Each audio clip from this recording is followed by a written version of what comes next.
Welcome to This Week in the PNFL. I'm your host, Mark Hill, and along for the ride is Mitch Grawl and Dean Chambers. How you doing tonight, fellas?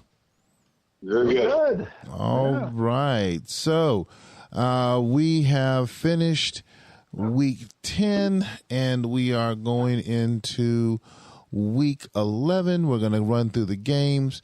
There were some close games, and there was a blowout game. So we're going to cover all of that. So the good, the bad, and the ugly. Our middle segment today, we're going to talk a little bit about the recently released draft pool and get some ideas on that, and see what Mitch and Dean thinks about those, about the files that are coming out.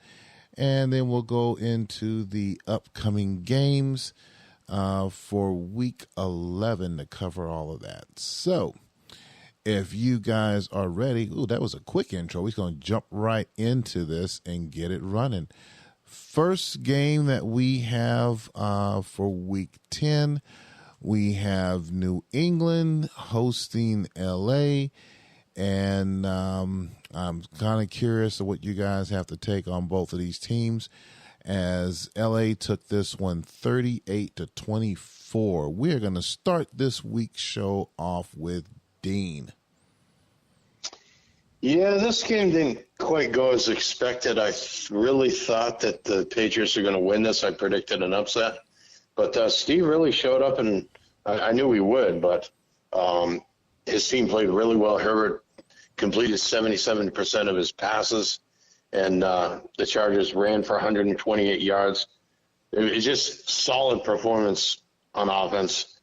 New England did score 24 points, so that they were fairly competitive, but they just were outscored by the Chargers, and this was a pretty important win. And it's interesting to note that at one point, I believe the Chargers were 1-5. My team was 1-5. We're now both teams at 5-5, evened. So this was a big win for the Chargers to get to 500 and hope to do well in the last 6 games of the season. All right, Mitch. Well, as Dean likes to say, the Chargers did some things this past weekend, and I am not surprised that we had the 2 hottest teams, I think, in the league battling here, and there's some debate, hey, who was going to stay hot, and LA definitely offensively was on fire. Old Herbert was a player of the week, so congratulations to LA. Okay. Next game up on our list, we have Jacksonville hosting Las Vegas, and low scoring game as Jacksonville took this one 14-6. Mitch. Well, definitely not a game if you were if you love offense, this was not the game for you. Both teams struggled offensively, or you could say, hey, if you're into defense, let's change it up, guys. Hey, if you're into defense, this game was for you. Nobody was moving the ball. No one was making any big plays. And I think the longest pass for Jacksonville was 17 yards out there. George P. did not go off this week like we were promised, but Jacksonville did score enough to win. So we'll give applause to Jacksonville and the Jaguars. All right, Dean. Yeah, this was another close loss for the Raiders. I think the Raiders have lost more close games this season. They haven't given up many points overall than what they've scored. And, yeah, I remember we watched this game in Discord, and I was thinking early on in the game, does either team even want to win this game? There wasn't much scoring going on. But the other thing that was really costly for the Raiders was throwing 3 interceptions. So that it's just tough to win when you turn the ball over 3 times, and that's what happened. Very low-scoring game, though. All right. Next up, Denver hosting Pittsburgh, and I guess Denver, you could say Denver put the brakes on that Steelers run as they took this one 20-6. Dean. Yeah, this was another lead pipe lock that I issued last week that turned out to be a lead pipe curse. I was so sure that Pittsburgh was going to win this game, and Denver put it together and won the game, and the stats were pretty close, but the Denver was able to make more of their opportunities and score more in this game. And Bryce Young did pretty well as quarterback for Denver, completing 73% of his passes. So this is a pretty solid effort overall, and important win for Denver. They stayed, I believe, they're 5-5 and in the middle of that race for one of those playoff spots in the AFC. All right, Mitch. Yeah, Denver is becoming the team that I'm looking at my schedule here the second half of the season. I have to play them twice, and I'm not looking forward to that at all. 5-5 record. Obviously, you would see, okay, average 5-5.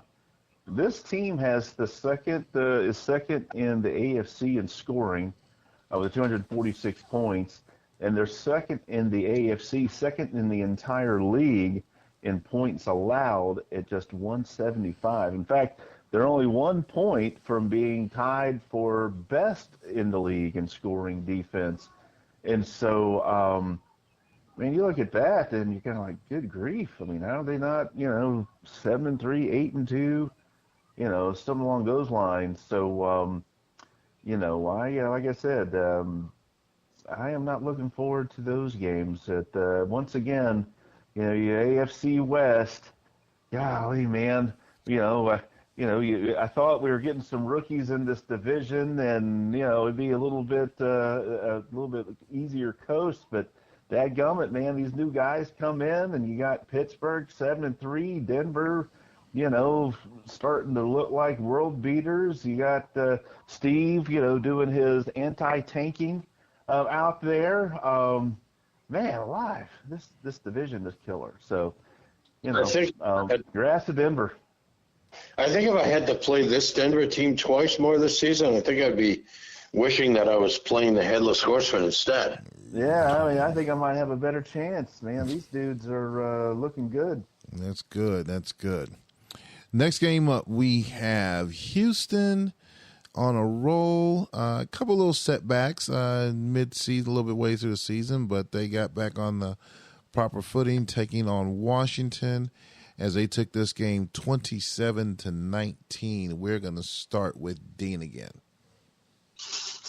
Yeah, we watched this game also, and this was a really solid effort for Houston. And Washington did their best, but I think the difference was the running game by Houston, 161 yards and enough passing. I'm sure that Mitch probably wishes his passing game was a little more effective. But Jerry, who usually wins by running the ball more, 38 yards of rushing and 306 yards of passing. He tried to win this game in passing and couldn't effectively score enough although it was close. I mean, he lost by 8 points. But huge win for Houston, though, and much needed win again with how competitive the AFC West is and going against Denver and Pittsburgh and LA. So big win. Much needed win. Yeah, right, I Coach, agree. It's always tough against Jerry in Washington, and so feel very, very lucky to come out with the win. I will say that I was a little bit surprised at how I was able to get a few big runs against the Redskins defense, because that usually doesn't happen. And, Jerry definitely had some success through the air with some yardage, but luckily I was able to pick off some passes and create some of the turnovers to win. I am sure, though, the player of the game, I know it says Baker Mayfield, but the real player of the game, I'm going to give it to the Zebras, the referees, for calling the offensive holding against the Redskins when they scored the end-of-half touchdown. And it got called back. So I give the player of the game to the first half referee squad. We appreciate your service out there. So that's all I got for you there, Mark. All right. Next up, we have Indianapolis hosting Philly. And here's another one I'm interested in your guys' take on both of these teams, as Indy took this one 38-17. Mitch. We'll start with Mitch. Well, once again, Philadelphia makes me feel embarrassed since I lost to them earlier in the season. Indianapolis just tore a new one on these guys. Pickett, man, he looked like Dan Marino out there. 5-44 for 4 touchdowns, nearly 70% completion. I mean, my goodness, he was torching that Eagles defensive field. All those first round picks on Philadelphia, giving up 544 yards and 4 TDs, and so I am sure there will be, at some point, some reflection in Philadelphia about what they're doing on the field. But we'll give the hats off to Indy this week. Nice job. All right. Dean, you're up. Yeah, Indianapolis gained 8.9 yards average per play. Philadelphia 4.5. How do you 544 yards of passing? I mean, that's how do you even appear on the same field with a team when the other team plays that way? And the score, the Colts won by 21 points. The stats would make it look like they could have even won by more. I mean, this wasn't even close. I think a lot of that yardage was racked up in the second half when Indianapolis ran away with it. But this is a spanking. Not quite as bad as the Phillies lost to the Giants earlier this season, but this was still a pretty solid spanking. All right. And speaking of spankings, and speaking of Philly, piggybacking off of that one, we have Seattle hosting New York. Now, before I get into the discussion of this, I had made a comment earlier on in the season. It was the Philly-New York game, and I think that was the one where New York basically beat the brakes off of Philly 64-8, if I'm not mistaken. So my contribution is that during the chatter, Phillies coach and myself had been going back and forth barking, and after the New York game, he got real quiet.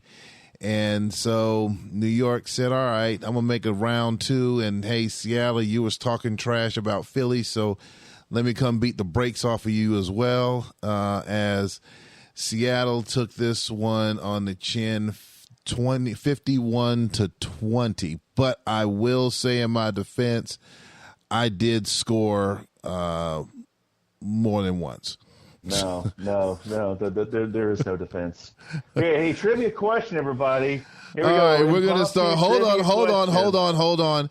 Now, the question is, do I go with the spicy side first, or do I go with the more subtle, spicy, mild first, and then go with the spicy second? So I'm going to flip a coin over here. And let's see. If anyone knows what he just said, please let me know. Okay, the spicy side, the crap talking spicy side coming up first would be Mitch. The more mild side would be Dean. So it's kind of like those sweet and sour. So let's go ahead and start with Mitch. Go, Mitch. I know you're chomping at the bit. Go. Trivia question for the audience out there listening to us in podcast land. Which 2 teams this season have given up 50 points to a 500 Giants team? That's right. That would be Philadelphia and Seattle.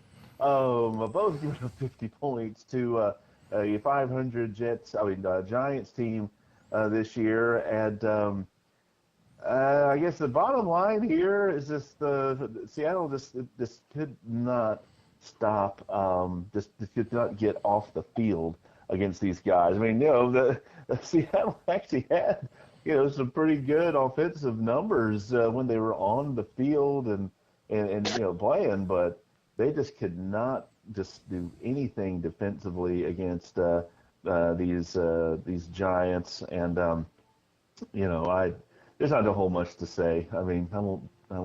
There's nothing too much to dissect other than pick up the jock straps and clean them and put them back on for this week's game. So I'll let Sweetness take it from here. Dean. Yeah, I think I'm not going to tell you anything you don't already know. This probably is like what you said, I don't know, a couple of weeks ago. This is like the game you're just going to like throw the tape out and you regroup and try to do much better next week. This was, no doubt a tough win. The yardage was a bit close, but Daniel Jones, and I kind of pointed out his tendency to throw some interceptions, managed to not throw an interception in this game, and 3 touchdown passes. That certainly helped. And the running game for the Giants came back a bit. He ran for 133 yards, and the passing game was over 300. So pretty good offensive performance by the Giants. And I don't think the offense, I mean, yeah, you could say it could have been better, but definitely you definitely want your defense to play a lot better. Well, I mean, the offense too, but I'm sure you'll do better. We've all lost tough games at times, and even by scores that look like this. I mean, I lost to the old Giants coach one time, I think like 64-0.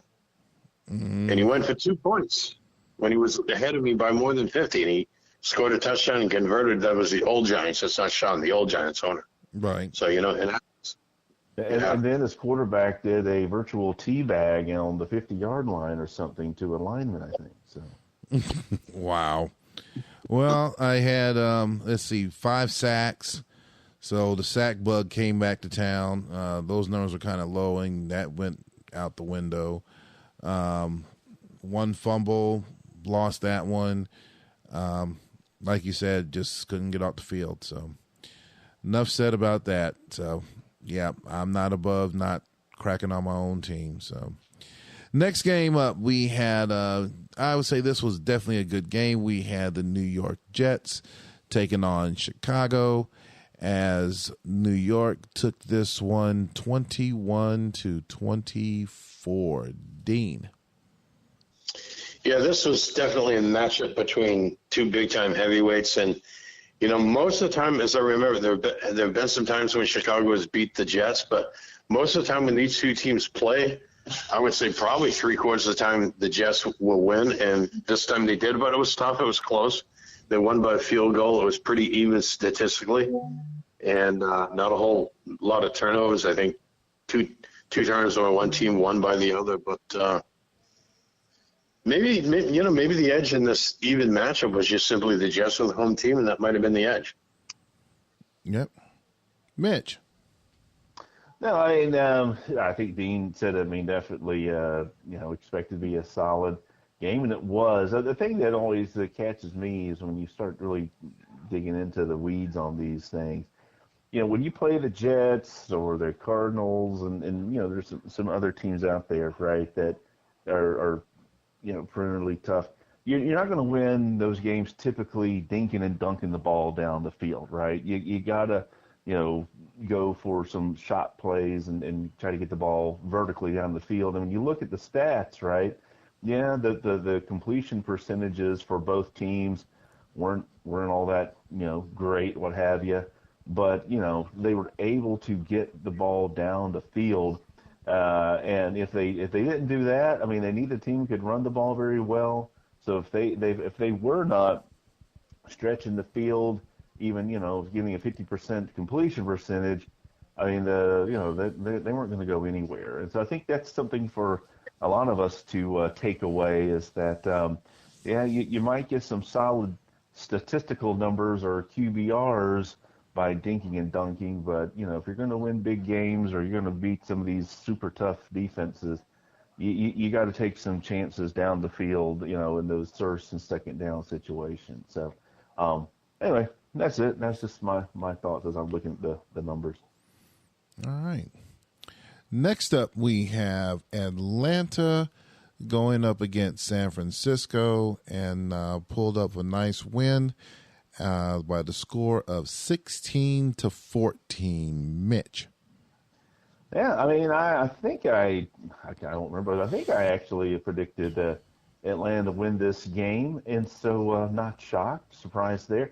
I was happy to see Dean continue to flex a little defensive muscle, at least from a scoring standpoint there, holding San Francisco to just 14 points. I think then that's, 3 or 4 solid defensive performances for the Falcons, which has, been an Achilles heel over the last few years, and might be why they're back to 500 on the season. So I'll turn it over to the coach to share a little bit more of the details of what led to the win. Dean. Yeah, we gave up a couple scoring drives to the 49ers. They scored 14. I don't remember whether it was a missed PAT or what it was, but I remember at one point the 49ers went for 2 points, and that's how they came up with 14. But my team scored 1 touchdown. The offense struggled. The defense looked very good. There were many key defensive stops in this game of the 49ers. I think my offense struggled a little bit, and the game picks Joe Burrow as the player of the game. Probably should have picked my kicker as the player of the game. He kicked 3 field goals and booted all of them, and that was missing one of those games, and the 49ers went 14-13. So probably kicking 3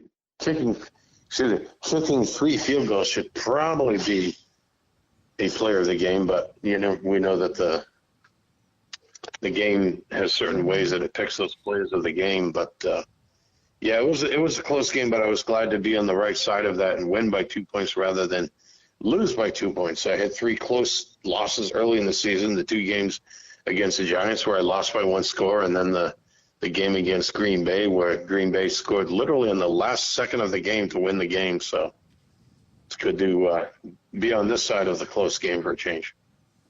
All right. As we come up to our final game of Week 10, we have Minnesota hosting Green Bay, and Minnesota took this game 24-10. Dean.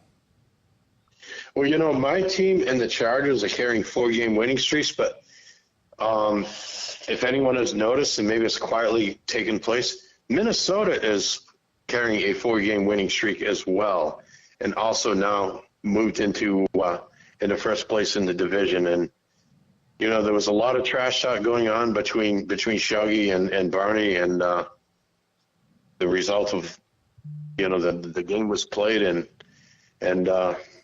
Minnesota ended up being the winner in this game with some pretty effective passing. Green Bay had some good running.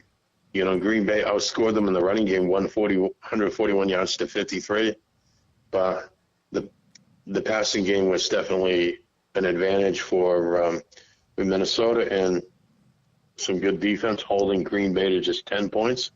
And that was the difference. Okay. Mitch. Well, when I'm watching this game, I know this was built up to be the big pillow fight of the week between these two coaches. And so definitely the Green Bay offense apparently, instead of wearing padding, we're wearing pillows because it was the Newt Rodney offense for Green Bay. 3 yards in a cloud of dust. To Dean's point, he had 141 yards rushing.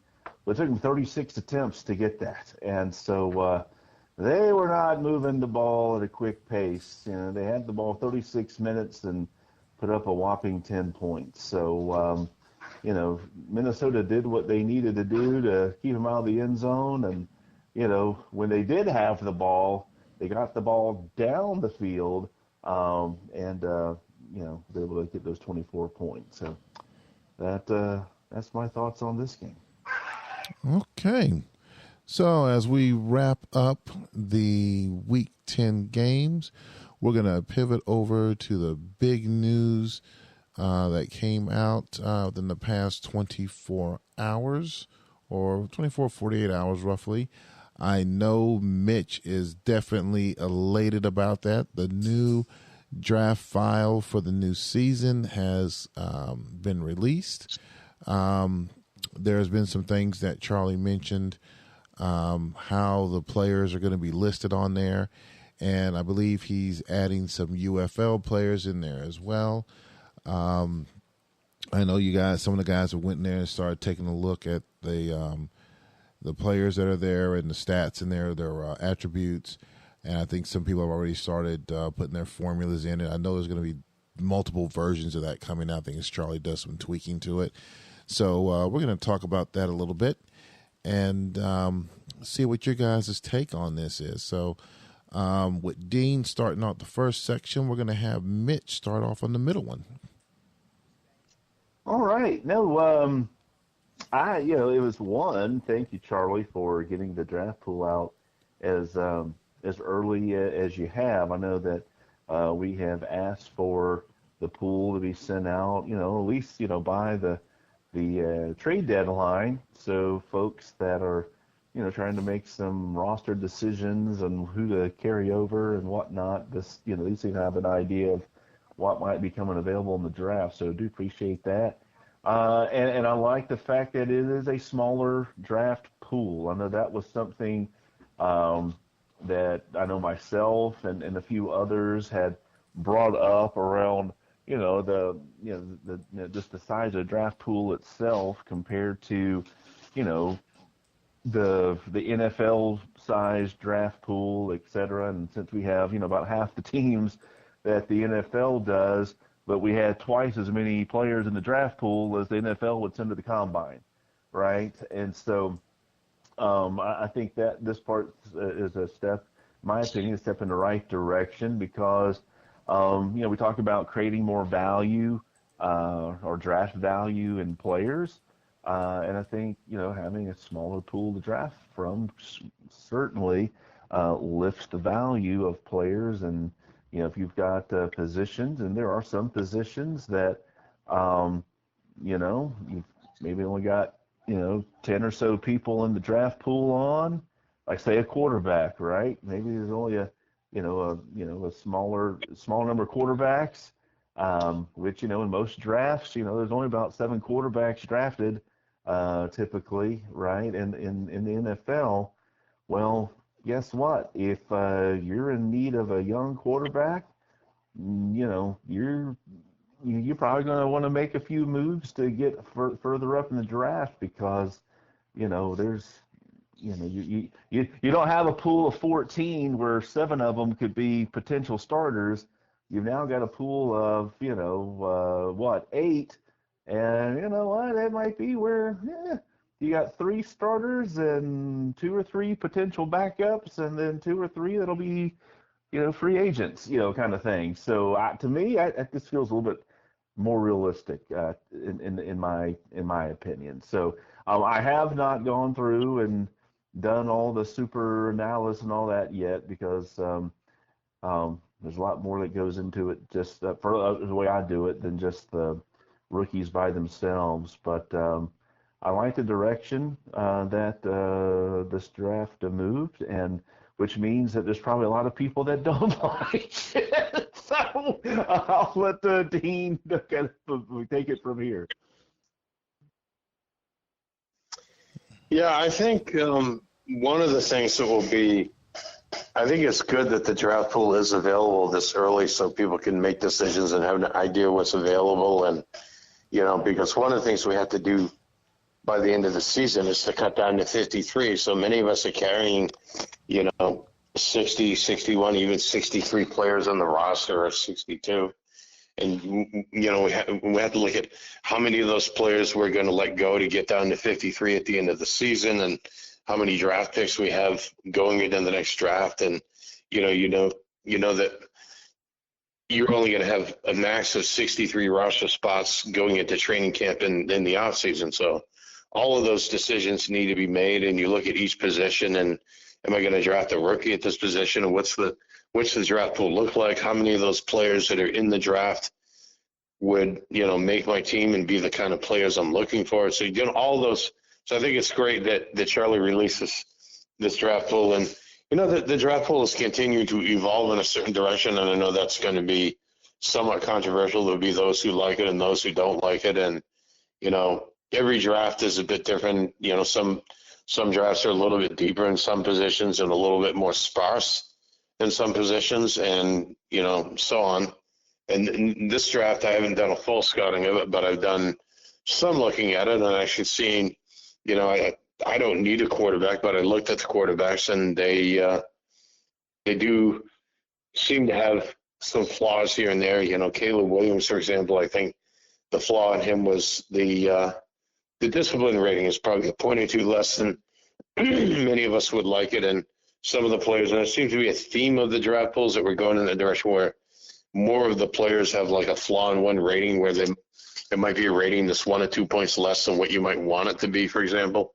Or it might be a player that looks mostly maxed out and then would have like 81 speed on a wide receiver or a running back or something. So it's interesting to see that. But I'm sure there'll be much more discussion, and there's already some on the forum, and there'll probably be more, and not to mention in Discord and WhatsApp about the draft pool. All right. So what I've done, I haven't had a chance to really dig into the draft pool. My little quick take on it, I have looked over the file.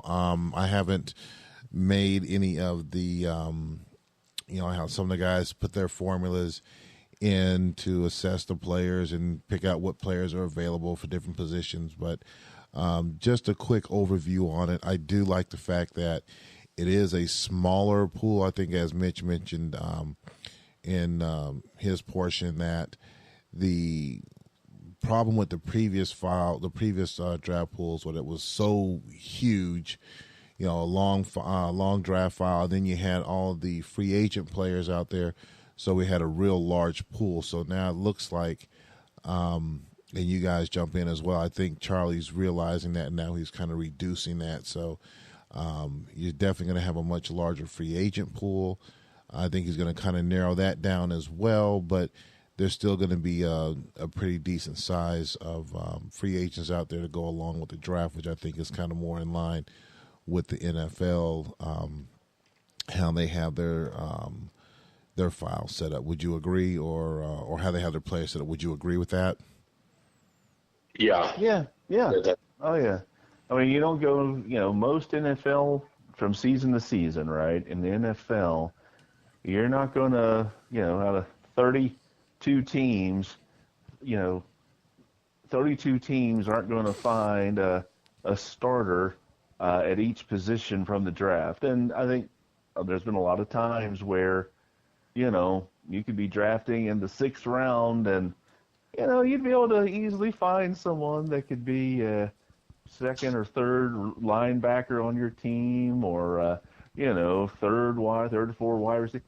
It's definitely it's going to cause some more decisions to be made. And boy, if you make a mistake early, there's going to be some teams that are going to be ready to pounce and on those picks. So I think it's going to be fun. I like it. Okay. Oh, and before we pivot over into our final segment, I wanted one thing that none of us mentioned. You guys got to be prepared for the trade deadline. I know it's about a week and a half away, but the trade deadline is scheduled the deadline is June 2nd at 6 p.m. Eastern Standard Time. We'll also mention it again on our next show next week, but something that you guys want to be cognizant of for the trade deadline. So as we pivot over to our final section, we're going into our Week 11 games. We have one pick'em game, 2 games where the spread's over 10. The majority of them is between 4.5. Between 3.5 and 9.5. So we're going to run through these real quick, and then actually get to the end, wrap it up. So, if you guys are ready, let's go ahead and jump into this.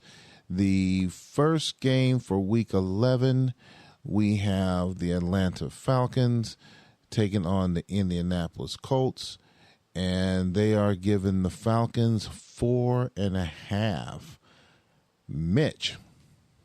Yeah, this is a big game for both teams. They're both right in the thick of the playoff hunt. But obviously, if Indy loses, that's going to be loss number 7. So that's going to be tougher on them. But it's tight in both conferences right now. I'm going to take Atlanta. I think Dean will find a way to pull it out, and we'll see if he can keep that defensive streak rolling, because I think that's been a big help for Atlanta. I'm taking the Birds. Okay. Dean. Yeah, that's the key. We need to play defense as well as we have the last couple of weeks, and play offense a little bit more like we did in the Washington game. And I think the home team will find a way to come out ahead on this one. All right. I'm going to go along with you guys as well. Definitely going to be a good game. Could be game of the week. Both teams need it, and I'm going to take Atlanta for this one. Next game up, we have the New York Jets taking on the New England Patriots. They are giving the Jets 14.5. Dean. Yeah, I think the Jets are just too strong now. Mox is pulling together and his team is playing better, but the Jets are just too strong, and they are the home team, and I think the Jets will win this one. All right. Mitch. Yeah, I don't know how motivated the Jets are going to be after, obviously, the big game against Chicago. So I could see a letdown coming, but not necessarily a letdown enough to lose. They are 5-0 at home, and New England's 1-4 on the road. So I'm taking the Jets at home. All right. Well, you know me. The Jets are going to do what they're going to do. I'm taking the Jets. They're going to do some things. They're going to do some things. Yep. Next game up is our only pick'em game of the week. We have Philadelphia taking on Jacksonville.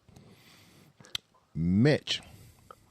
Yeah, I'm going with Jacksonville.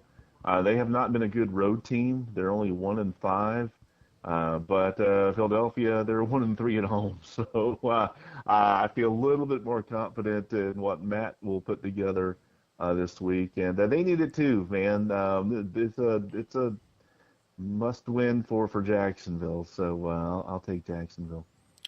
Dean. I think this is going to be a very close game, and I see the home team winning by a field goal. All right.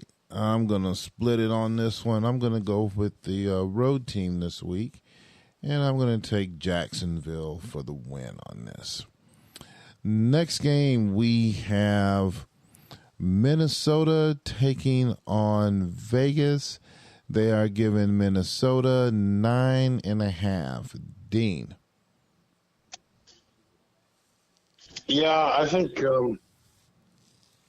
this is going to be a tough game, but I think the Vikings are on a 4-game winning streak, so I think they'll manage to make that 5. All right, Mitch. Yeah, this is this could be one of those trap games for Minnesota. Now that they're taking over sole possession of first place, they've got a team on a 7-game losing streak coming into Minnesota.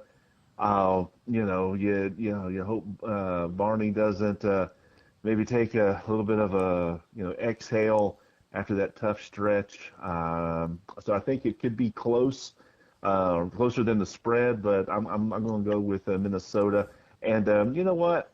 Go ahead and put that down for the lead pipe lock this week. I got to go with the Vikes. Oh yeah, definitely. I knew that. I got to agree with Mitch on this one. Give me one of those pom-poms. So I'm going to go with the Vikings for the victory this week. Closer spread, but taking the Vikings for the win. Next game up, we have Houston hosting Pittsburgh. The second matchup of this season, they are giving Houston 6.5. Dean. Yeah, this is a matchup between two solid teams that are very tough. But it's just, maybe it's a hunch, and maybe it's because I started taking a look at Pittsburgh because I'm going to be playing them soon. Even though they are the visiting team, I think Pittsburgh will pull off a close win here. Okay. Mitch. Yeah, well, I told y'all when I played Pittsburgh, a couple of weeks ago, this team is legit, especially the defensive side. That defense, it's tough out there. It took me the full 60 minutes to win in Pittsburgh a couple of weeks ago, and so I wouldn't anticipate anything really different. I think the home crowd will maybe help me get over that hump there and win the game, but I expect nothing less than a bloodbath there in the House of Pain. All right. I'm going to take Houston on this one. It's going to be the spread, I think, is too big.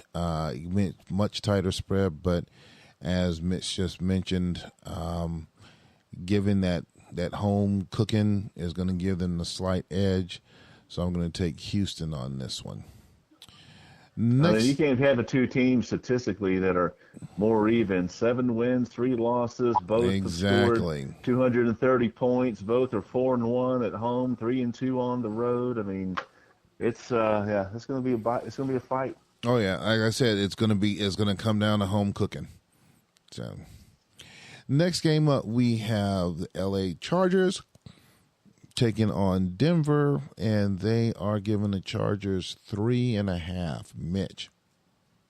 Oh my gosh. Can it end in a tie? I mean, that'd be the best thing for me in Pittsburgh, at least, for them to end in a tie.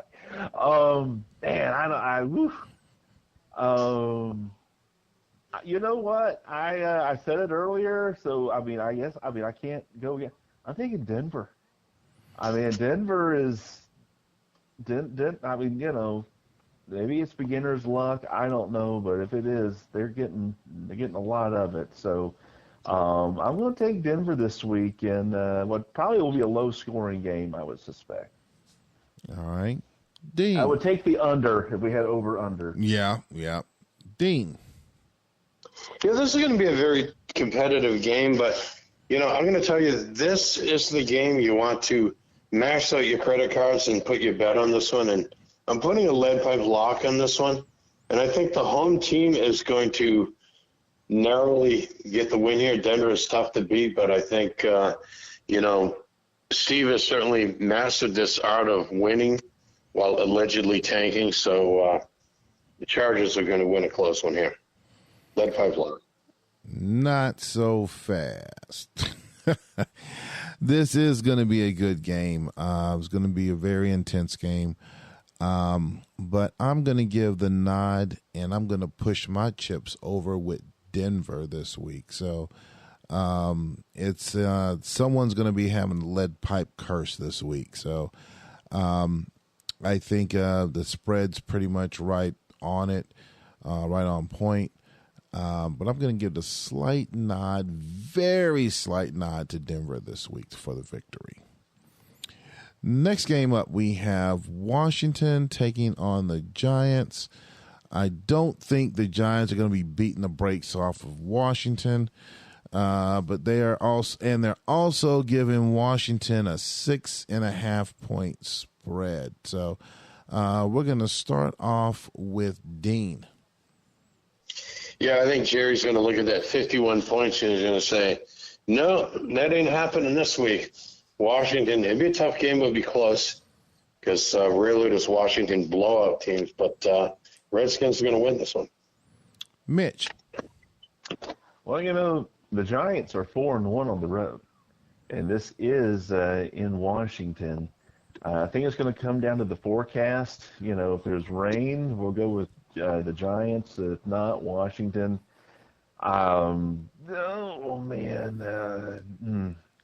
You know what? I'm taking the Giants. I'm going to go with the Giants this week. Okay. I'm going with the Giants. I will concur with you as well. I'm gonna give the edge to the Giants. Call it. Still suffering from that concussion. So. You have that CTE from the game last week. Yeah, I got that CTE. Thanks, Sean. Yeah. So I'm going to go with the Giants this week.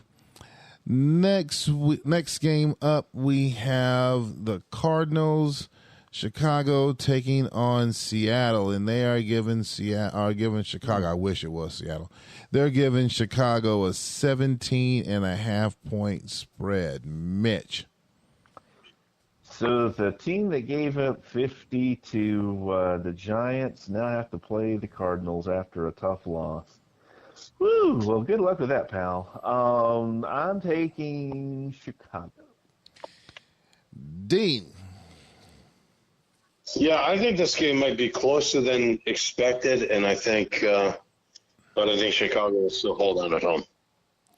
Well, just know that Seattle is 0-4 on the road as well. That's against it. I'm just going to be honored to be on the field, and hopefully they just won't beat us up so bad, you know. And you're probably being truthful right now. You know, I'm packing some Cabbage Patch dolls for the players, so you know they'll have that to cuddle up with. I have a guru out there that's going to be going with us out to Chicago, and we're going to do some meditation before we go in and smoke a peace pipe probably before, during, and after the game. But I've never heard you say anything more truthful in my life. Yeah, but and we're gonna. I've never heard anything more truthful. Well, we're also going to be bringing some special food that we're going to share with the players with Chicago before the game starts.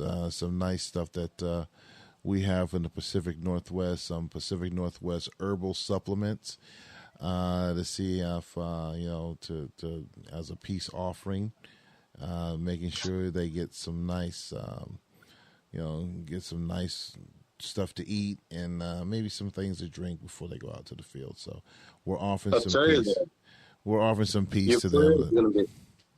Your players are going to be smoking a little of that Mary Jane. Be sure to share plenty of it with. We're giving all this to Chicago. We're giving this all to Chicago. No, so they'll need it for themselves to just ease no. the pain of this See, you're missing it. See, if we give that stuff to them, then they'll be a little bit, they'll be feeling kind of funny when they go out to the field. Yeah.